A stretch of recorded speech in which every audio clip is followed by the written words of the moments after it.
हाल ही में फ्रांस ने फिलिस्तीन को एक राष्ट्र के रूप में मान्यता देने की घोषणा की। इसके बाद दुनिया भर से फिलिस्तीन के पक्ष में आवाज उठने लगी और इसी बीच में एक बड़ा सम्मेलन हो रहा है। आपको बता दें कि 28 से 30 जुलाई तक संयुक्त राष्ट्र मुख्यालय में सऊदी अरब और फ्रांस द्वारा फिलिस्तीन प्रश्न के शांतिपूर्ण समाधान के लिए एक उच्च स्तरीय अंतर्राष्ट्रीय सम्मेलन ने वैश्विक मंच पर फिलिस्तीनी राज्य की स्थापना के लिए एक महत्वपूर्ण कदम उठाया है। इस सम्मेलन में विभिन्न देशों के प्रतिनिधियों, राजनयिकों और अंतर्राष्ट्रीय संगठनों ने हिस्सा लिया, जिन्होंने इसराइल फिलिस्तीन संघर्ष के समाधान के लिए 2 स्टेट सॉल्यूशन को पुनर्जन्म देने पर जोर दिया। यह आयोजन गजा में चल रहे मानवीय संकट और हिंसा के बीच वैश्विक समुदाय की बढ़ती चिंता और फिलिस्तीनी लोगों के आत्मनिर्णय के अधिकार के प्रति समर्थन को दर्शाता है। हाल ही में फ्रांस ने फिलिस्तीन को एक राष्ट्र के रूप में मान्यता देने की घोषणा की, जिस पर इसराइल और अमेरिका ने आपत्ति जताई। ऐसे में ये शांति सम्मेलन बेहद अहम है। सम्मेलन का मुख्य उद्देश्य इसराइल फिलिस्तीन संघर्ष के लिए एक शांतिपूर्ण और टिकाऊ समाधान खोजना है, जिसमें 2 स्टेट सॉल्यूशन को केंद्र में रखा गया। इस दौरान कुछ मांगे और प्रस्ताव सामने आए। 2 स्टेट सॉल्यूशन, 2 राज्य समाधान को लागू करने के लिए ठोस कदमों की रूपरेखा तैयार की गई, जिसमें फिलिस्तीन की मान्यता, क्षेत्रीय एकीकरण और फिलिस्तीनी शासन में सुधार शामिल है। इसके अलावा गजा में तत्कालीन युद्ध विराम पर जोर दिया गया। प्रतिनिधियों ने गजा में तत्काल युद्ध विराम की मांग की, जहां लंबे समय से चल रहा संघर्ष हजारों लोगों की जान ले चुका है और लाखों लोगों को विस्थापित कर चुका है। गजा में तत्काल मानवीय सहायता की भी इस दौरान मांग उठी। गजा में बिना किसी रुकावट के मानवीय सहायता की आपूर्ति पर जोर दिया गया। इसके अलावा इजरायली हमलों की जवाबदेही तय करने का भी मुद्दा उठा। सम्मेलन में इजरायली सैन्य कार्रवाइयों की जवाबदेही तय करने की मांग उठी है। Aim right, achieve big. At KR Mangalam University, we provide you the platform to turn your dreams into reality. At KR Mangalam University. खास तौर पर जो हमले नागरिकों और बुनियादी ढांचों पर किए गए हैं। फ्रांस और सऊदी ने इस सम्मेलन के आयोजन में महत्वपूर्ण भूमिका निभाई। फ्रांसीसी विदेश मंत्री जीन नोएल बैरो ने इसे एक टर्निंग पॉइंट करार दिया और कहा कि यह सम्मेलन 2 स्टेट सॉल्यूशन की दिशा में एक अपरिवर्तनीय राजनीतिक मार्ग की शुरुआत है। सऊदी विदेश मंत्री प्रिंस फैसल बिन फरहान ने अरब शांति पहल यानी कि जो 2002 में प्रस्तावित था उसे दोहराया, जिसमें एक स्वतंत्र फिलिस्तीनी राज्य की स्थापना को क्षेत्रीय शांति और स्थिरता की कुंजी बताया था। सऊदी अरब ने इस सम्मेलन के जरिए अरब विश्व की एकजुटता और फिलिस्तीनी मुद्दे के प्रति अपनी प्रतिबद्धता को रेखांकित किया। आपको बता दें कि फ्रांस के राष्ट्रपति इमैनुअल मैक्रोन ने घोषणा की कि फ्रांस सितंबर में 2025 में संयुक्त राष्ट्र महासभा में फिलिस्तीनी राज्य को औपचारिक रूप से मान्यता देगा। यह कदम फ्रांस को G7 देशों में पहला देश बनाएगा जो फिलिस्तीन को पूर्ण राज्य के रूप में मान्यता देगा। माना जा रहा है कि इस घोषणा ने अंतर्राष्ट्रीय समुदाय में उत्साह पैदा किया, क्योंकि पश्चिमी देशों द्वारा फिलिस्तीनी मुद्दे के प्रति बदलते दृष्टिकोण को भी दर्शाता है। सम्मेलन को वैश्विक समर्थन मिलने के बावजूद इसराइल और संयुक्त राज्य अमेरिका ने इसका बहिष्कार किया। संयुक्त राष्ट्र में इसराइली दूत ने सम्मेलन को वास्तविकता से कटा हुआ करार दिया, जबकि अमेरिका ने इसे प्रतिकूल बताया। दोनों देशों का ये रुख उनके पारंपरिक दृष्टिकोण को दर्शाता है, जिसमें वे एक तरफा कदमों का विरोध करते आए हैं और प्रत्यक्ष वार्ता पर जोर देते हैं। हालांकि इन दोनों देशों की अनुपस्थिति ने सम्मेलन के प्रभाव को कम नहीं किया, क्योंकि यूरोप, अरब देशों और अन्य वैश्विक शक्तियों ने इसमें सक्रिय भागीदारी की। यह सम्मेलन ऐसे समय में हुआ जब गजा में मानवीय संकट चरम पर है। संयुक्त राष्ट्र और अन्य संगठनों के अनुसार गजा में भोजन, पानी और चिकित्सा सुविधाओं की भारी कमी है और लाखों लोग विस्थापित हो चुके हैं। आपको बता दें कि सम्मेलन में यह भी दिखाया गया कि फिलिस्तीनी राज्य के लिए अंतर्राष्ट्रीय समर्थन बढ़ रहा है। हाल के वर्षों में कई यूरोपीय और लैटिन अमेरिकी देशों ने फिलिस्तीन को मान्यता दी और इस सम्मेलन ने इस प्रक्रिया को और गति दी। सऊदी अरब जैसे प्रभावशाली अरब देशों की भागीदारी ने इस मुद्दे को मिडिल ईस्ट में भी केंद्रीय महत्व दिया है।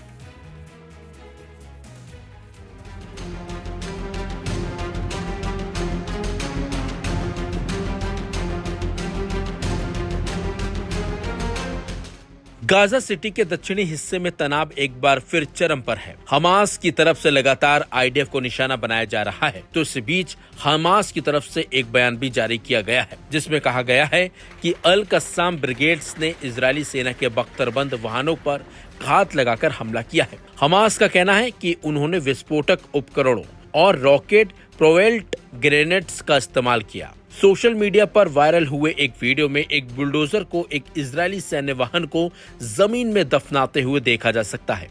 हमास के मुताबिक इस हमले में 3 इजरायली सैनिक भी मारे गए हैं, जबकि कई अन्य घायल हुए हैं। हालांकि आईडीएफ यानी कि इजरायली डिफेंस फोर्सेस ने केवल 2 सैनिकों की मौत की पुष्टि की है। हमास और इजरायली सेना दोनों की ओर से अलग अलग दावे किए जा रहे हैं। जमीन पर हालात बेहद तनावपूर्ण हैं और युद्ध विराम की कोई उम्मीद फिलहाल अब नजर नहीं आ रही है। इस हमले के बाद गाजा में पहले से खराब मानवीय स्थिति और बिगड़ गई है। बिजली की कटौती, भोजन और पानी की कमी और अस्पतालों में संसाधनों की भारी किल्लत सामने आ रही है। वहीं विशेषज्ञों का मानना है कि इस प्रकार के हमले संघर्ष को और लंबा खींच सकते हैं और आम नागरिकों की जिंदगी को और ज्यादा मुश्किल में डाल सकते हैं। लेकिन इस स्तर की हिंसा और प्रतिरोध संकेत देता है कि जमीनी संघर्ष लंबा चलेगा और इसका असर केवल इजराइल गाजा तक सीमित नहीं रहेगा। बता दें आपको, गाजा में हालात हर गुजरते दिन के साथ और जटिल होते जा रहे हैं। दोनों पक्षों के बीच विश्वास की कमी और जमीनी स्थिति की गंभीरता ये दिखा रही है कि भविष्य में शांति की कोई ठोस उम्मीद नहीं है। लेकिन जिस तरीके से हालात बिगड़ते जा रहे हैं, उससे तो जंग के थमने की उम्मीद भी कम होती दिखाई दे रही है।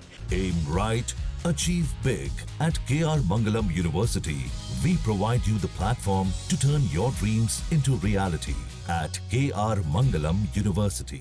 क्योंकि हमास के लड़ाके भी लगातार इजरायली सैनिकों को निशाना बना रहे हैं। हमास ने इजरायली सैनिकों के ठिकानों को उड़ा दिया है गाजा में जो मौजूद थे, जिसके चलते इजरायली सैनिकों की मौत का आंकड़ा लगातार बढ़ता जा रहा है। इस जंग के चलते गाजा में आम लोगों की स्थिति काफी खराब होती जा रही है। लोगों के घर तबाह हो चुके हैं, खाने को खाना नहीं मिल रहा।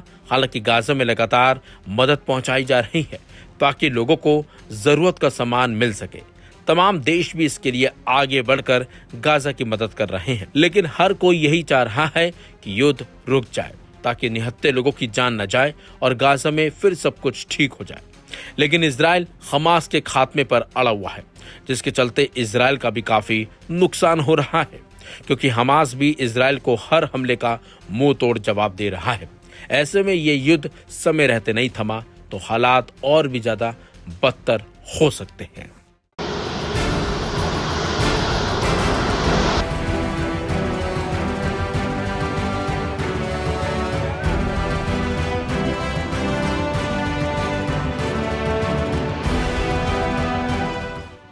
ईरान ने एक बार फिर अंतर्राष्ट्रीय पाबंदियों को दरकिनार करते हुए अमेरिका में बने 5 बोइंग 777 विमान अपनी एयरलाइन महान एयर को सौंप दिए हैं। इस मामले ने अमेरिका की वैश्विक निर्यात नीति और उसकी निगरानी प्रणाली पर गंभीर सवाल खड़े कर दिए हैं। बताया जाता है कि ये वही विमान हैं जो पहले सिंगापुर एयरलाइंस के बेड़े में शामिल थे, लेकिन अब यह ईरानी एयरलाइन महान की गुप्त संपत्ति बन चुके हैं। ऑस्ट्रेलिया के एलाइज स्प्रिंग्स में खड़े इन विमानों को पहले चीन, फिर कंबोडिया और अंततः अफ्रीकी देश मेडागास्कर में फर्जी रजिस्ट्रेशन देकर ईरान लाया गया है। सैटेलाइट तस्वीरों से पता चलता है कि ये विमान मशहद और चाबहार जैसे ईरानी शहरों में उतर भी चुके हैं। सभी रजिस्ट्रेशन और विमान कोड हटा दिए गए हैं। विमानों के ADS-B ट्रांसपोंडर को उड़ान के दौरान बंद कर दिया गया था, जिससे कोई रडार उन्हें ट्रैक न कर सके। इसे लेकर विशेषज्ञ कहते हैं ये सिर्फ विमान नहीं, अमेरिका की तकनीकी संप्रभुता पर चोट है। अगर अभी भी कार्रवाई नहीं हुई तो भविष्य में ये विमान सैन्य या गुप्त मिशनों में भी इस्तेमाल हो सकते हैं। बताया जाता है महान एयर पर पहले से अमेरिकी प्रतिबंध लागू है, लेकिन इसके बावजूद विमान की चोरी जैसी रणनीति अमेरिकी एजेंसियों की कमजोरी उजागर करती है। अयान एविएशन और अन्य शेल कंपनियों के जरिए इन विमानों की बिक्री की गई ताकि असली खरीदार यानी ईरान का नाम कभी सामने न आए। वहीं पूर्व राजनयिक का कहना है कि Aim right, achieve big. At KR Mangalam University, we provide you the platform to turn your dreams into reality. At KR Mangalam University. यह एक सिस्टम फेलियर है। पाबंदी तब तक प्रभावी नहीं होती जब तक दुनिया के दूसरे देश अमेरिकी नियमों को गंभीरता से ना लें। खास बात तो यह है कि इन 5 विमानों का ईरान पहुंचना सिर्फ एक तकनीकी उल्लंघन नहीं, बल्कि ये दर्शाता है कि वैश्विक पाबंदी तंत्र कितनी आसानी से भेद दिया जा सकता है। बता दें आपको, 2 इंजन वाले इस विमान का इस्तेमाल पहले सिंगापुर एयरलाइंस द्वारा किया जाता था, लेकिन 2020 में इसे बंद कर दिया गया था। एक रिपोर्ट में कहा गया है यह अमेरिकी प्रतिरोध के क्षरण और ईरानी दंड मुक्ति में वृद्धि को दर्शाता है। उल्लेखनीय है कि कंबोडिया चीन के साथ घनिष्ठ रूप से जुड़ा हुआ है। विशेष रूप से लंबे समय से सेवारत पूर्व प्रधानमंत्री हुन सेन के शासनकाल में। ऐसे में सवाल उठता है, क्या अमेरिका अब अपने ही बनाए विमान और तकनीक पर नियंत्रण खो रहा है? क्या यह सिर्फ शुरुआत है या एक नई रणनीतिक चुनौती है? जवाब भविष्य के घटनाक्रम अब तय करेंगे। लेकिन जिस तरीके से सामने आई हैं खबरें, वो एक झटका है अमेरिका के लिए।